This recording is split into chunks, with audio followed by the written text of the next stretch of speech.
Ako si Ian at kilala niyo ako bilang mahilig gumawa ng mga video. Pero hindi lang yun ang inaatupag ko sa buhay. Isa rin akong estudyante. Kaya ngayon, samahan niyo ako sa isang ganap sa aking buhay estudyante. This is Ian and this is Project in My Life as an ECE student. Let's go!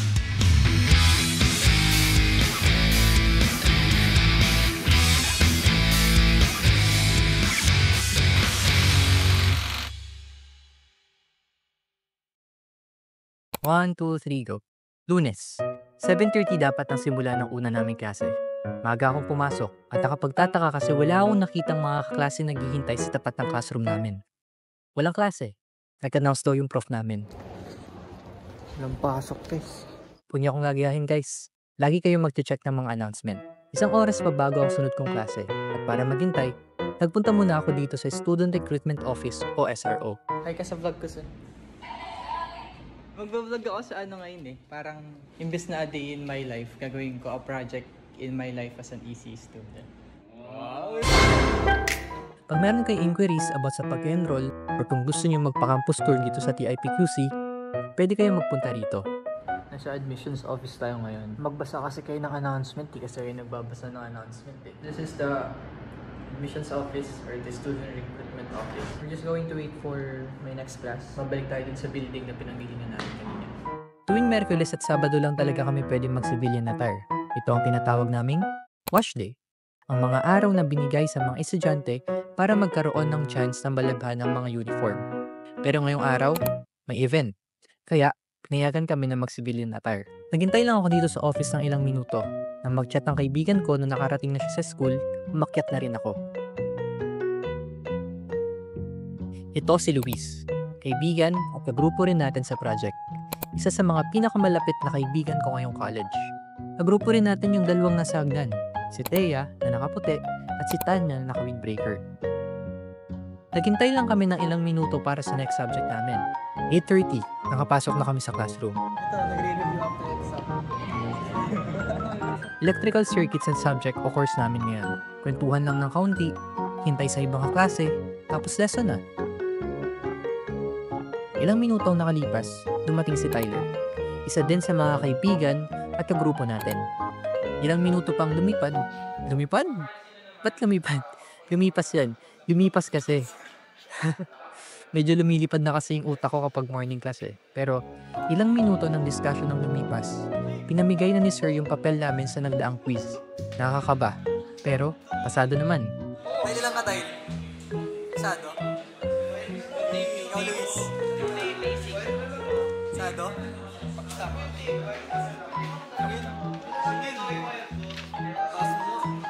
Siyempre, 37 ako. Pagkabigay ng papel, may oras pa. Kaya nagkwentuhan muna kami tungkol sa quiz. Next subject, guys. Let's go. Lumabas na kami at pumunta sa tapat ng classroom kung saan yung next schedule namin. Sila, yung iba nating kaklase. Yung, Rico! Rico! Rico, kid! May waka mo to. Ang sakit mo rin. Watch out! Watch out! Watch out! Watch out! Next subject namin, reporting lang. Tapos na yung grupo natin, kaya makikinig na lang tayo ngayon. You're getting into our private informations and... Pagkatapos mag-report ng huling grupo, may activity lang kami. Nanood kami ng video, pinatay ang ilaw para mas kita yung nasa projector. Pagkatapos manood, may tanong lang na dapat sagutan. Sa Wamport? Oo, sa Wamport. Wamport, ma'am? Pagkatapos nun, break time.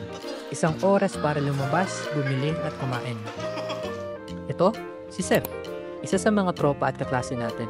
Sa normal na araw, wala dito itong mga binibilhan natin ngayon. Nandito lang sila dahil partner sila para sa gagawing event ngayong araw. Bumili ako ng pasta na naubos ko rin habang hinihintay ko silang bumili. Pagkatapos bumili, bumalik na kami kung saan namin iniwan yung mga bag namin. Dito kami madalas na kumakain. Sa study hall. Kainan, tambayan, tulugan, gawaan ng activities at marami pang iba't ibang mga ganap ng mga TIP-yan.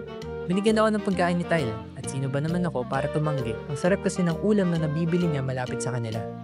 Pagkakain, ininom ng kape at nag-review ng kaunti. Dahil sa next subject namin, may quiz. Engineering Data Analysis. EDA. Online quiz at sa Canvas kami nagsagot. Pero dapat may solution. Next subject, di na ako nakapag-video.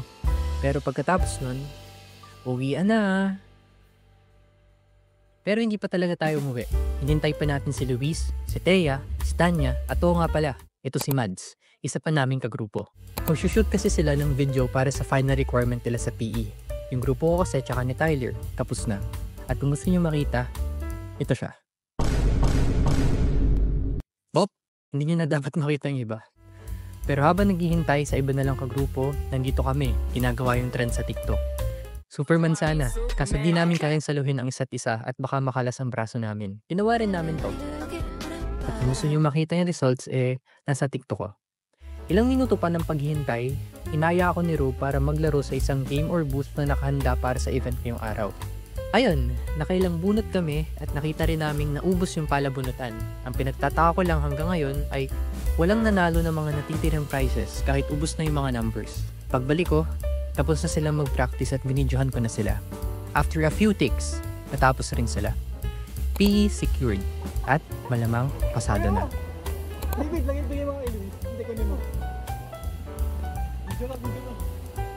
Thank you. Pagkatapos nun, diretso kami sa LRT. Hintay ng tren, sumakay, at bumaba sa pinakadulong estasyon. Sa Recto. Anong oras na rin yun at siguro ay nauhaw at nagutom kami sa biyahe. Kaya bumili muna kami rito ng siomai. Nakipagkwentuhan ako kay ate at dumating sa punto na napasubscribe ko siya rito sa channel natin. Kaya shoutout kay ate, sarap ng siomai at palamig na tinda nila. Nagawi kayo dito sa guys, pag nagawi kayo dito sa Recto, bili kayo kila ate. Bumaba na rin kami ng station platform at naglakad kami sa kahabaan ng street na ito. Pangalawang beses na namin nandito kaya medyo alam na namin yung daan. Ang pakay namin dito, ito, Diko. Umakyat na kami, iniwan yung bag at tumuloy sa third floor. Tulad sa labas, may speaker na tumutugtog rin dito. Dito sa third floor, makikita nyo ang ilang mga scraps, tools, spare parts at iba pang mga gamit na karamihan ay may kinalaman sa electronics.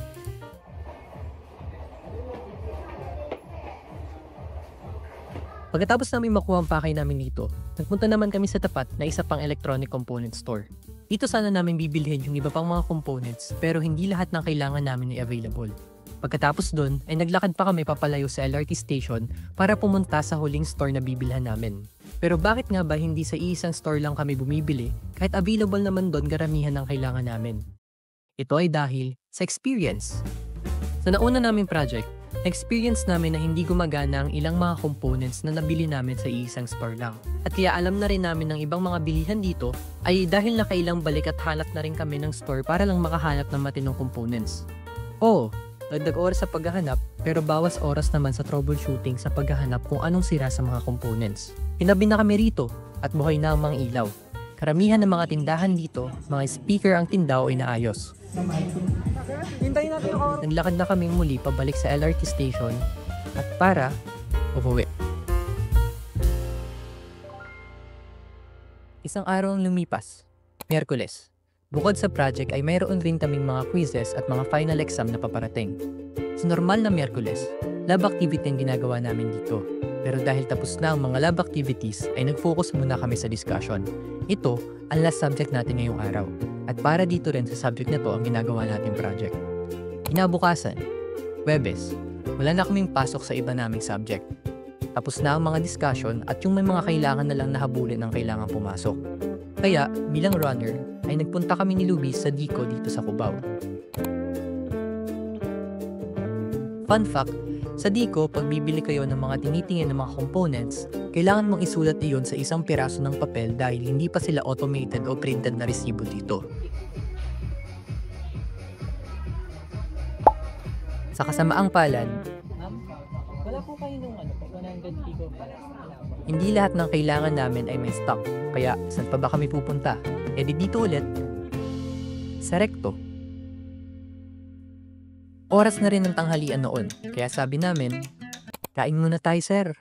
May alam akong kainan dito sa Recto, sa baba ng isitan at maraming mga bagay-bagay ang nakadisplay. Napalaban kami dyan ni Luis. Nung order kasi namin, Andy Rice. At unang refill pa lamang namin, napasuko na kami kasi napakarami ng nilagay na kanin ni ate. Pagkatapos ay nagbabay muna kami sa mga superhero. Anak, picture anak.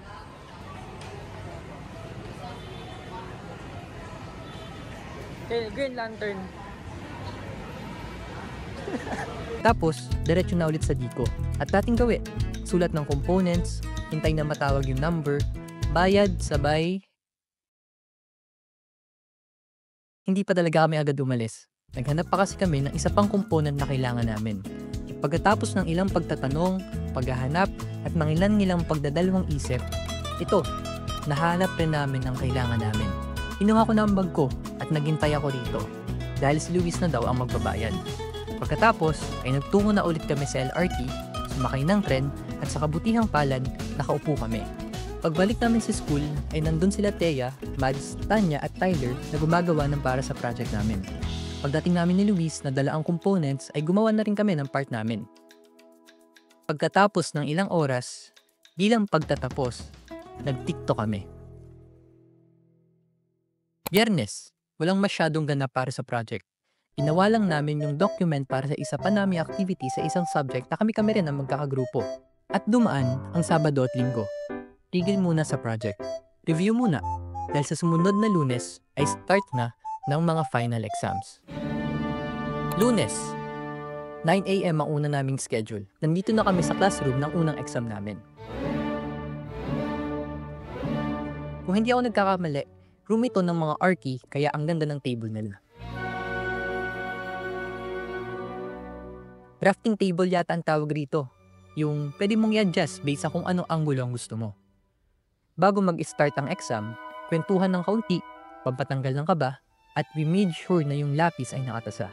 Pagkatapos ng ilang minuto, laban na. Pagkatapos ng ilang minutong, minuto lang. Hindi ko rin alam pero ang bibilis naming natapos yung una naming exam. First exam done ngayon, Luis. Pagkatapos ng pakikipagtuos sa exam, bang building naman. Pagdating sa classroom, sabi ni Bryce ay mayroon na daw class standing sa isang subject. Kaya, chinek ko agad. Pagkatapos, sabak na ulit sa pakikipagbakbakan sa next exam. Ganun ulit, ilang minuto lang ay marami nang tapos sa 2 oras sana na exam. Marami pang oras bago yung susunod. Nakakakaba. Isa ito sa mga subject na nahihirapan ako. Kaya habang may oras, ay tanungan kasama ang iba pa nating mga kaklase. At dumating na nga ang oras. At hindi katulad ng nauna naming exam, kinulang ang 2 oras para sa subject na to. Patikim lang pala yung 2 unang madaling exam dahil kinabukasan ay nakipagtuos kami sa 3 subject na 6 ay mga final boss. Hindi na ako nakapag-video nung araw na yun. Miyerkules, fried up na ang utak ko. At Huwebes, wala kaming pasok. Pero dahil masipag akong estudyante, pumasok ako.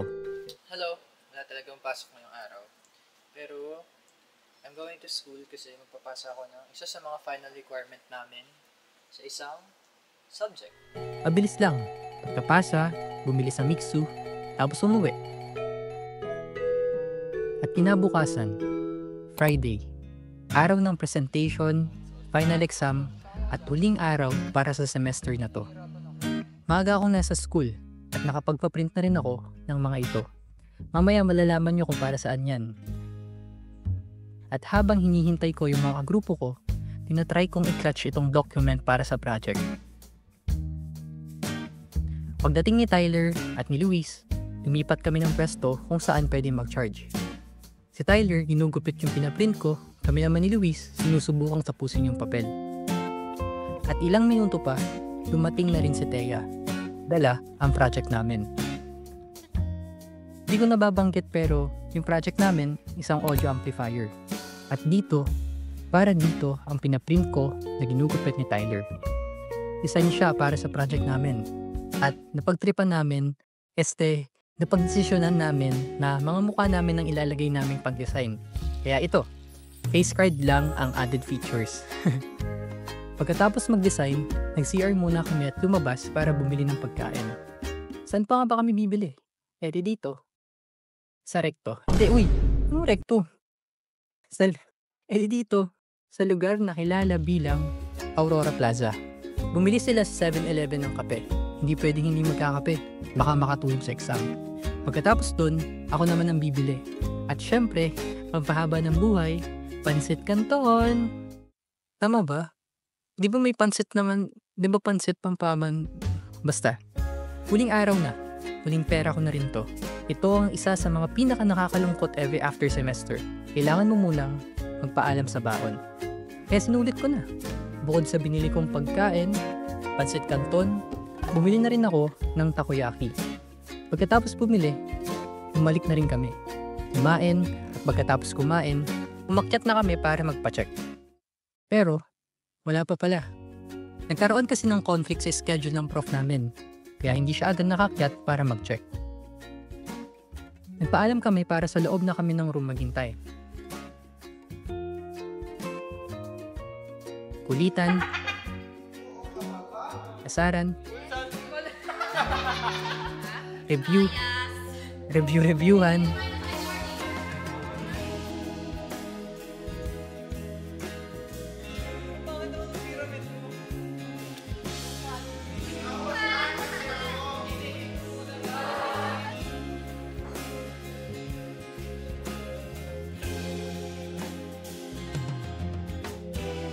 Welcome to my guys.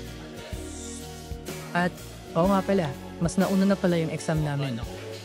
Baba ako sa exam. Ito, ang kulit mo.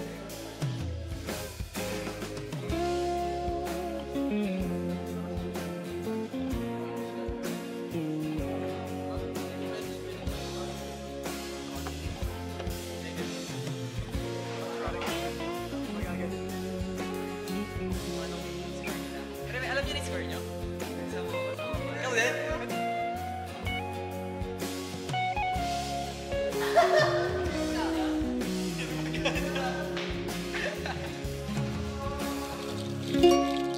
At pagkatapos nun, yun. Yun na ang pinaghandaan at pinakihintay natin. 0 hours before the presentation. Habang nag-check si sir, hindi mapigilang kumabog ang dibdib ko. Kinakabahan. At alam ko, ganun din ang mga grupo ko. Pero alam ko na hindi lang ito basta kaba. Nagkasama itong excitement. Kaba, saya, takot, at pag-asa. Totoong mixed emotions nga. Pagkatapos itong i-check ni sir, pinigay niya na rin yung score. Nakakuha kami ng pasadong grado para sa project na to.